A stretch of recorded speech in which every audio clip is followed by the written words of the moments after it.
Here's how I would style a $350 ear. First, I would look at the anatomy of the ear of the client and see how much space she has in her lobes, conch, auricle, flat, basically all parts of the ear.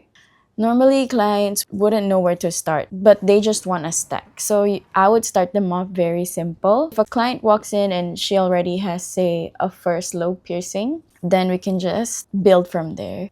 So I would usually change this one to something different. So I would change this one into a hoop, and then maybe I'll do a double hoop first and second lobe, and then I'll do a stud piece on the third lobe. And then I would look at her flat, and if the flat has a big space just like this silicone ear and it's her first time piercing multiple piercings, I would just pierce one, for example here, but I would choose a nice statement piece for this part since it has a big space. And then if the client is okay and she's feeling more brave, I would pierce auricle. I would also look at the back of the ear if that's possible. If she does have space where the back of the jewelry can come out safely, then I would present that stack to the client.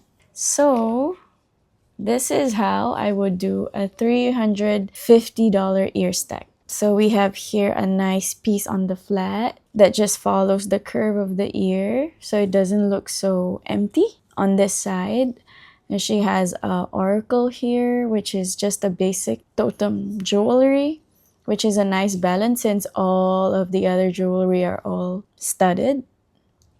And then here I put a Alora since the space of the third lobe is nice and the jewelry can just sit there very nicely without taking up a lot of space. And then I'll do something different from first and the second lobe. I would definitely do a hoop in there.